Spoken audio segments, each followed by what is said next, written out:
Olá, este é o segundo vídeo da série em que trataremos do assunto lógica de programação. Então, vamos a um pouco de teoria. O que é lógica de programação? Podemos definir como o pilar fundamental para se tornar um bom programador.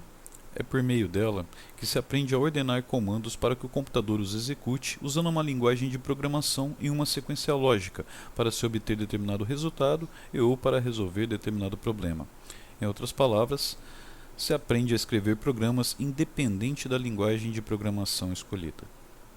Então, lógica de programação é isso. Você vai aprender a criar, né, códigos, programas, né, e sem precisar de aprender necessariamente uma linguagem. Óbvio que a gente tem que usar algo, né, para que você possa iniciar, entender. Pode ser, por exemplo, usado a própria linguagem, como a gente vai estar fazendo aqui, ou usado o Portugal. O Portugal é uma pseudolinguagem usada em alguns cursos para facilitar o entendimento e aprendizado dos comandos na lógica de programação. Um exemplo do uso de Portugal eu passo aqui, nesse slide. Então, na primeira linha a gente tem o nome do programa, então programa informa a idade. Na segunda linha a gente tem a declaração das variáveis, então a gente tem uma variável chamada idade. A gente tem o início do bloco de execuções, né, e o final do bloco de execuções aqui. Então, aqui dentro é o que o programa vai estar fazendo de fato. Então, o primeiro comando escreva, ele vai estar escrevendo na tela o que tiver entre os parênteses e as aspas. Então, digite sua idade, ele vai escrever na tela digite sua idade. Na segunda linha é o comando leia, onde ele vai aqui vai ficar o cursor aguardando, né, que o usuário digite alguma informação. Então, na hora que o usuário digitar e pressionar Enter, ele vai ler e vai salvar aquela informação digitada para dentro da variável idade. Na terceira linha de comando, ele volta a escrever na tela, né, com a frase você tem, aí ele concatena com o que foi, né, digitado, o valor que está digitado na variável idade, concatenado novamente com a frase anos de idade. Concatenar é juntar, é tornar uma coisa só aqui no caso, seria como somar. Então, ele vai escrever na tela, por exemplo, vai aparecer na tela, digite sua idade, o usuário digita lá 20. Então ele vai ler o valor 20 e jogar para dentro da variável idade. Na hora de escrever na tela de novo, ele vai escrever, você tem 20 anos de idade. Ele vai somar tudo aqui e vai fazer uma frase só. Esse leia aqui no final é para congelar a tela, para que você possa ver essa frase aqui escrita, e aí vai ficar aguardando você fazer uma entrada, né, digitar alguma tecla. Assim que você digitar, ele vai sair do programa, ele vai encerrar o programa. Então, nós não vamos estar nos aprofundando em Portugal, tá? A gente vai partir direto para a linguagem de programação, porque dá para entender, né? Ela é a mesma coisa, vamos dizer assim, do que o Portugal, só que ela vai estar em inglês. Mas dá para entender bem já direto na linguagem de programação. A gente então não vai abordar essa pseudolinguagem, ok?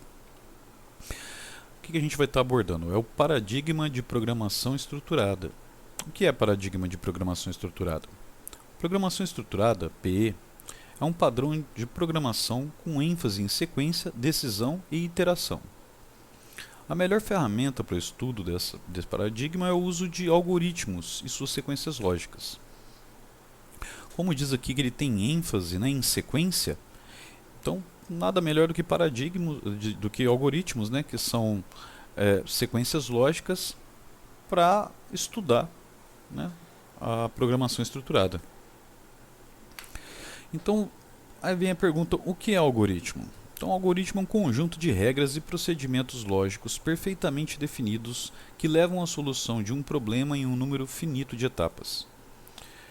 Exemplo de um algoritmo para trocar uma lâmpada queimada. Então aqui eu faço um exemplo de 8 passos onde a gente vai resolver o problema de uma lâmpada queimada, né? Vamos dizer assim. Então, primeiro passo, identifique a lâmpada queimada. Segundo passo, pegue uma escada dobrável. Terceiro passo, abra a escada e coloque-a sob a lâmpada queimada de forma que seja possível alcançar a lâmpada. Quarto passo, suba na escada e desenrosque do bocal a lâmpada queimada no sentido anti-horário, até que a lâmpada saia.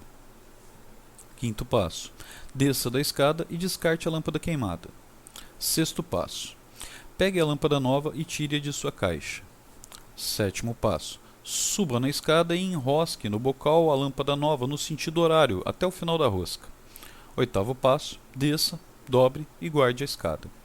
Então, um algoritmo bem simples, né, poderia estar mais elaborado, inclusive, mas o que é importante saber, né, como dito aqui, eles são procedimentos lógicos perfeitamente definidos. Quer dizer, cada etapa de um algoritmo ele não pode ter duplo sentido, tá? Ele tem que estar sempre bem explicado. Ele não pode oferecer duplo sentido.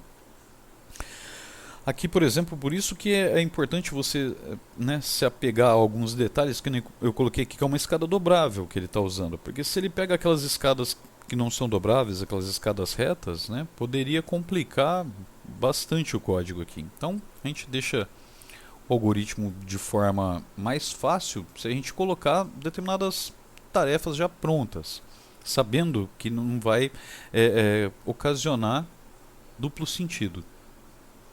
Então, por exemplo, na hora que eu falo aqui para desenroscar, eu falo que ele deve desenroscar no sentido anti-horário. E para enroscar de volta também eu falo que ele tem que usar o sentido horário. Eu deixo bem explicado o que ele faz, né, para não ter esse duplo sentido. Enroscar para que lado, por exemplo.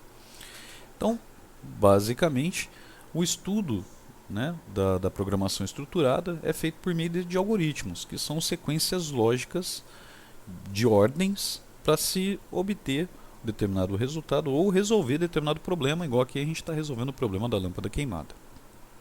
Tá?